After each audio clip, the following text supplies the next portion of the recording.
¿Y si quien vence es mi hombre? No volveré a pisar Tesalia. ¡Boagrio!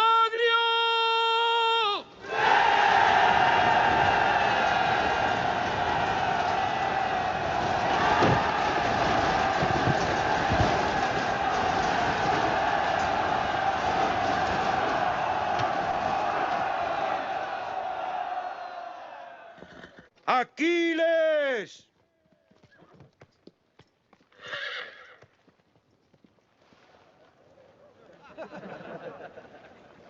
Boagrio suele causar el mismo efecto en muchos héroes. Cuidado a quien insultas, viejo rey. Mi rey, Aquiles no ha venido. ¿Dónde está? Ya he enviado a buscarle.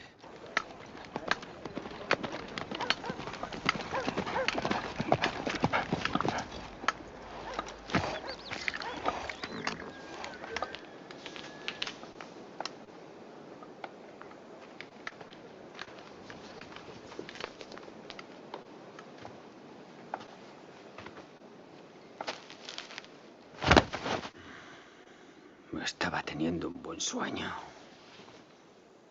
Un sueño magnífico. El rey Agamenón me envía. Necesito Hablaré con tu rey por la mañana. Mi señor, ya es de día. Te están esperando.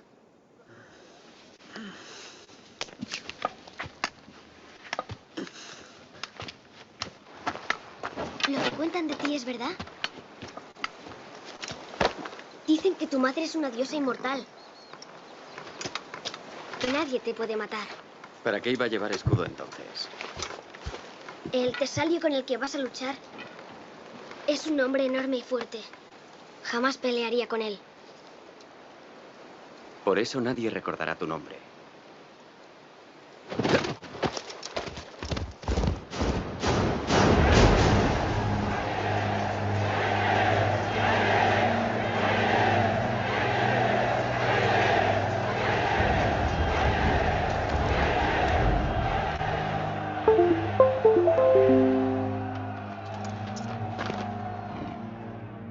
¿Aplazamos la guerra para cuando estés más descansado? Debería flagelarte por tu impudicia. O tal vez deberías luchar tú. Aquiles. Aquiles. Observa sus caras. Puedes salvar a cientos de ellos. Puedes acabar esta guerra con un mandoble de tu espada. Deja que vuelvan a sus casas.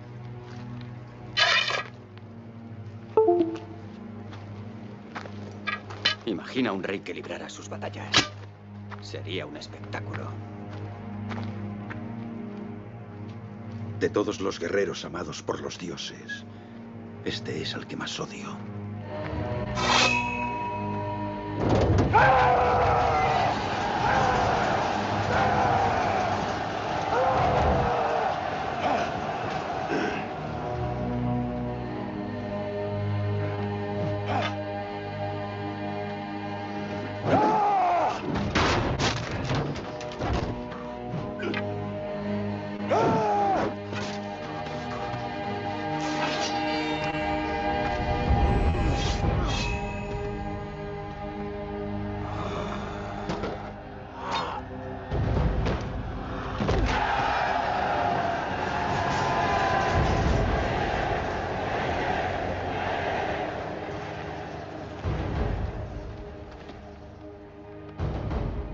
¿Alguien más osa luchar?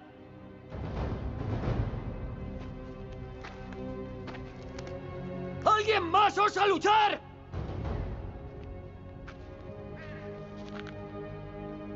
¿Quién eres, soldado? Aquiles.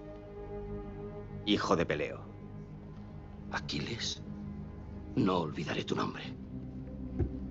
El soberano de Tesalia lleva este cetro. Entrégaselo a tu rey. No es mi rey.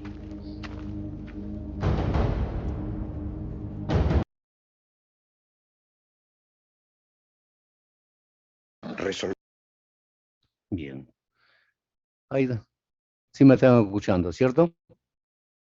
Sí, profesor. Sí. Profesor. Miren, eso es un pequeño corto de lo que es pues de lo que es esa película, ¿no? La Troya. Pero sin embargo hay que hacerles entender de que la no es lo mismo pues la película de la, la película de Troya, no es lo mismo que el escrito o el libro, la Odisea, ¿cierto? Es difícil que sea igual.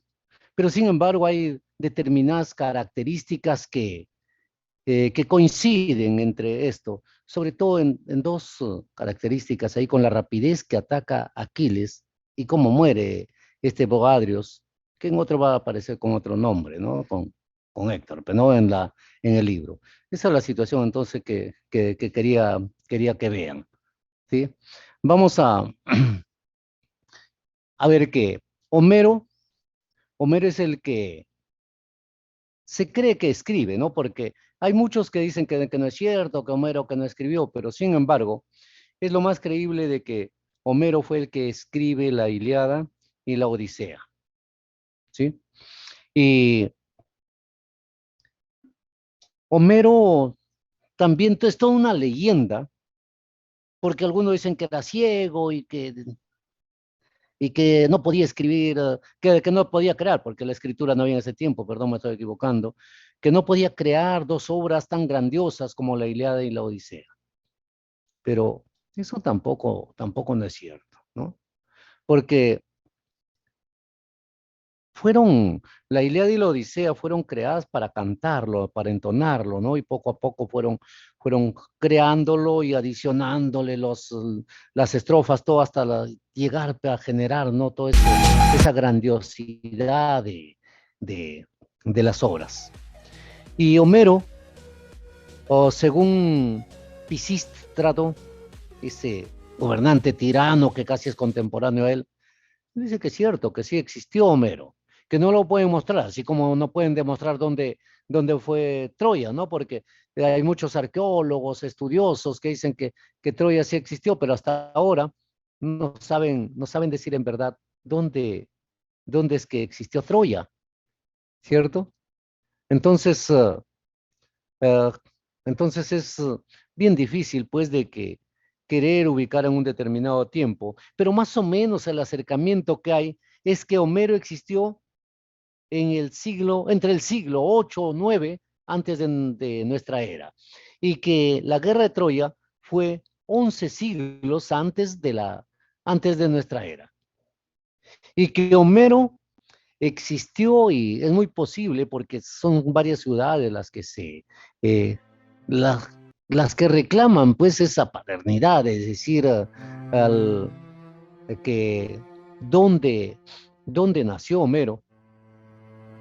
Y dentro de ellas están las ciudades Esmirna, Colofón, Atena, Quío, Rodas, Argo, Salamina, Filos.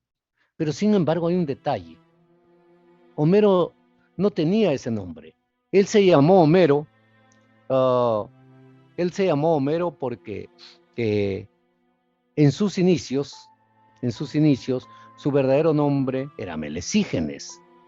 Pero Melesígenes quiere decir nacido a orillas del río Meles. Un ratito. Entonces, perdón un ratito, muchachos. ¿Dónde?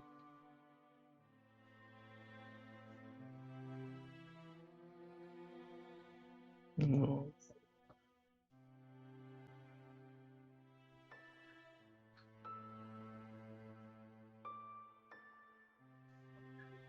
Espera un ratito. Disculpen un ratito, muchachos, que tengo acá un problema.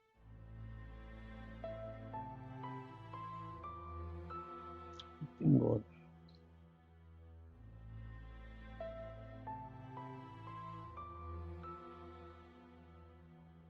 Ya, acá envíalo, por favor, ¿sí?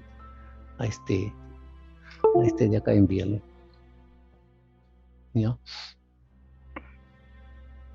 Sí, no, le envían. Bien, muchachos, entonces miren, esa es la situación de Homero.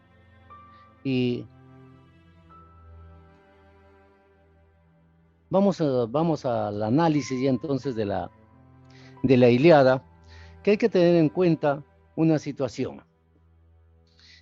Por ejemplo, acá dice la Ilíada o canto a la guerra de Troya, lo que cual discrepo tremendamente, pero no puede ser el canto a la guerra de Troya, porque la misma Ilíada al inicio dice: canta, oh Cáliope, la gloriosa historia de la cólera de Aquiles.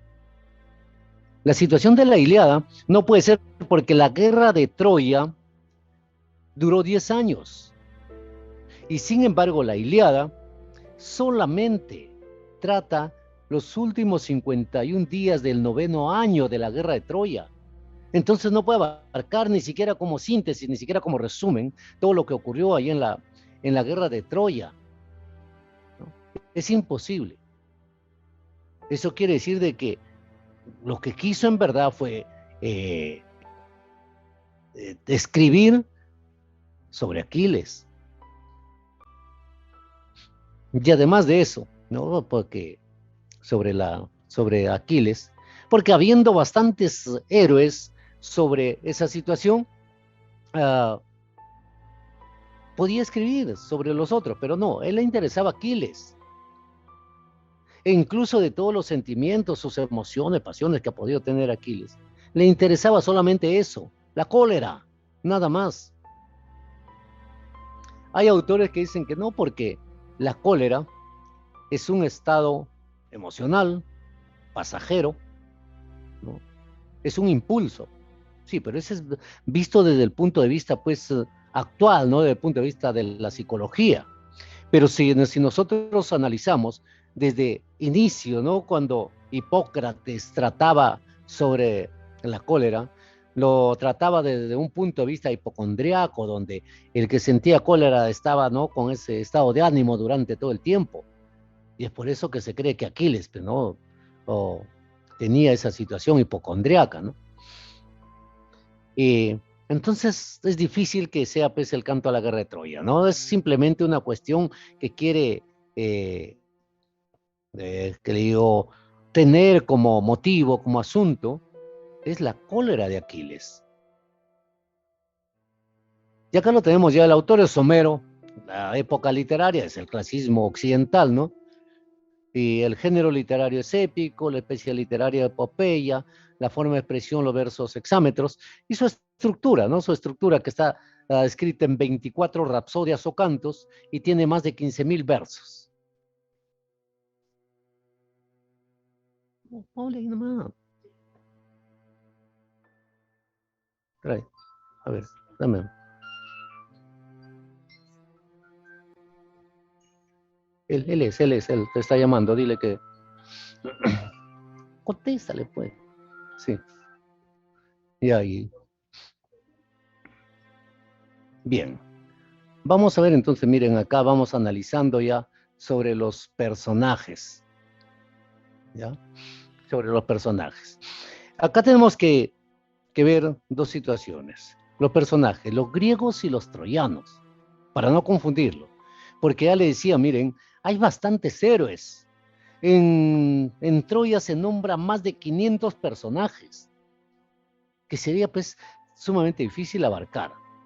Pero de entre los griegos tenemos a Menelao, Agamenón, Néstor, Ulises. Ulises es el Odiseo, pues, ¿no? Aquiles, Áyax, Patroclo. Mientras que por los troyanos tenemos a Paris, a Héctor, a Priamo, a Eneas, a Sarpedón. Y entre los dioses que ayudan a los griegos, tenemos a Hera, Atenea, Poseidón, Hermes y Hefaistos. Y los que ayudan a los troyanos, ¿no? Y los que ayudan son Ares, Apolo, Artemisa y Afrodita, ¿no? Son pocos. Estos son entonces lo que vamos a ir determinando sobre los héroes que hay, sobre los héroes que van a participar en esta guerra. ¿Sí? Y acá viene el tema del principal, pero no lo que va a centrar esa es la cólera de Aquiles. Y hay subtemas, pues, que el destino, la valentía, la guerra, lo divino, lo humano, la amistad, ¿no? Que son ya temas menores. Pero a ver, para contar pues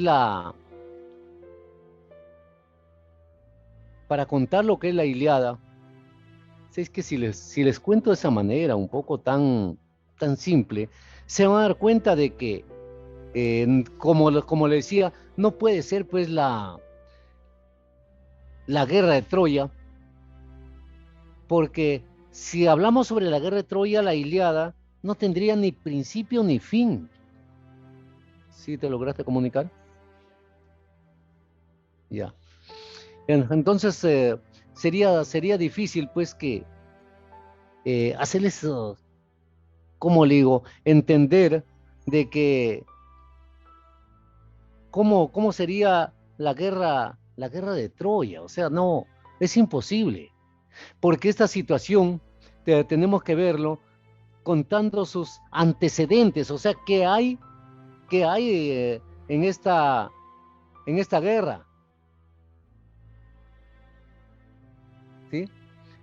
Por ejemplo, para que se produzca esta guerra, pues tuvo que tener unos antecedentes, ¿no? Que iban a marcar esta guerra, o que iban a apoyar para el reconocimiento de esta guerra.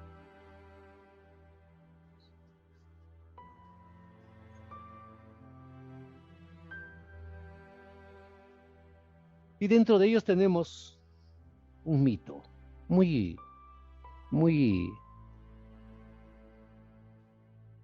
conocido. Y de repente ustedes se acuerdan este mito de un matrimonio que hubo en el Olimpo entre una diosa y un rey. El rey Peleo, que tenía hijos, que tenía mujer, ¿no? Y la diosa Tetis, para que ustedes vayan viendo de que los dioses amaban, peleaban igual que los hombres. Por eso se dice que los dioses en Grecia tenían pues una cuestión antropomórfica, o sea, eran parecidos a los hombres. No los hombres parecidos a los dioses, sino los dioses parecidos a los hombres, ¿no? Y se iba a llevar a cabo este matrimonio, y producto de ese matrimonio nace Aquiles, pues, el héroe que lo vamos a tener ahí en Troya, ¿no? Y cuando este nace, su madre va y lo sumerge en la laguna Estigia, y ahí el talón es el que no se sumerge, y por lo tanto Aquiles solamente podía morir si lo herían ahí en el talón. Este es el mito, el primer mito.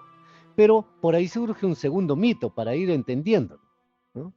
Que cuando se llevaba a cabo la boda, esta diosa Eris, o la diosa de la discordia, no había sido invitada, pero esta es muy hábil. Llegó y se dio cuenta donde había 3 diosas y llevaba una manzana de oro. Se la avienta delante de ellas, y las diosas, miren lo ambiciosas. O sea, no solamente peleaban con los hombres, no tenían relaciones sexuales con los hombres solamente, sino que también tenían esos vicios.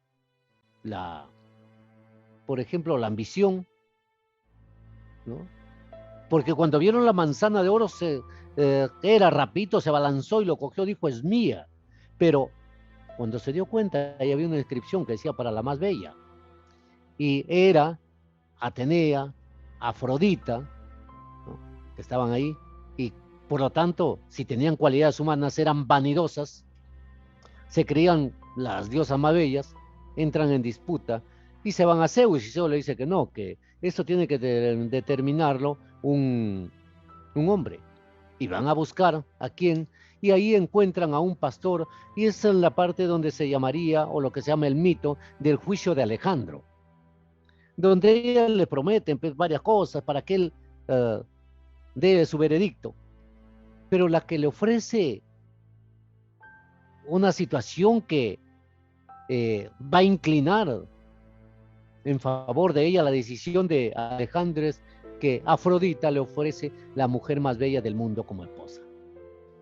Y Alejandro dice, la más bella es Afrodita.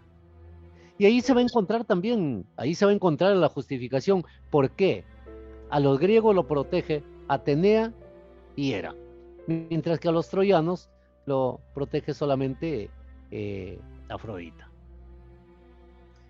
Entonces, como tenía que cumplirle, pues Afrodita tenía que cumplirle a París, ¿no? De entregarle a la mujer más bella, ¿no? Pero ahora nos preguntamos, ¿quién es esta mujer más bella? ¿No? Y ahí viene el otro mito para ir entendiéndolo. Esta mujer más bella era Helena. ¿Pero quién era Helena? Helena es hija de Leda.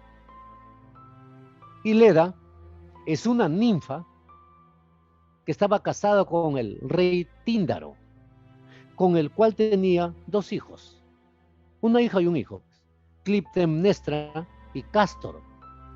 Y Clitemnestra posteriormente iba a ser la esposa de Agamenón, del rey que viene contra Troya, ¿no? Del rey más poderoso.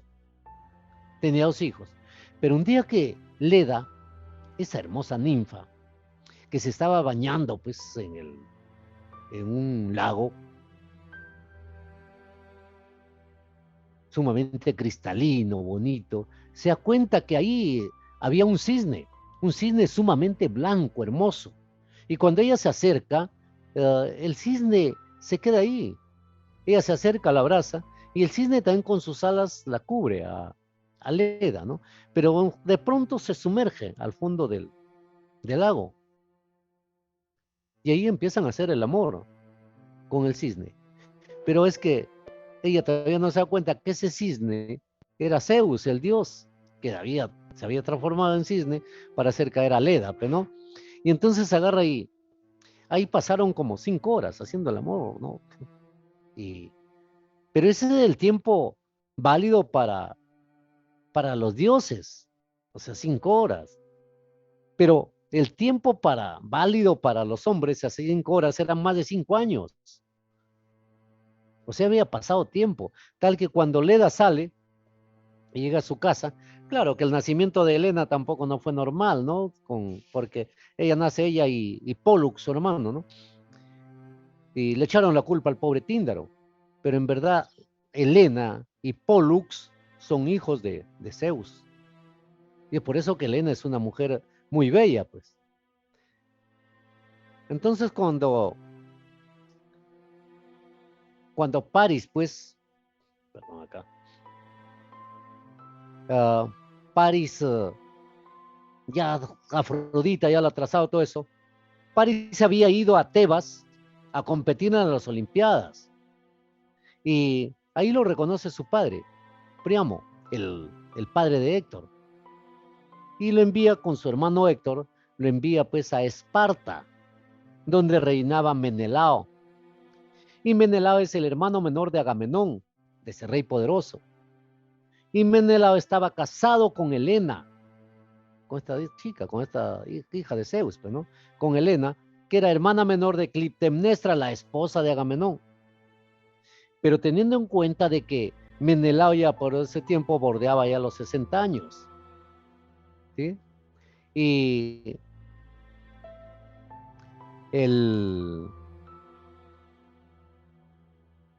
más o menos Helena, pues se calcula, pues tendría, bueno, no llegaba ni a los 30 años, y era coetánea, pues, con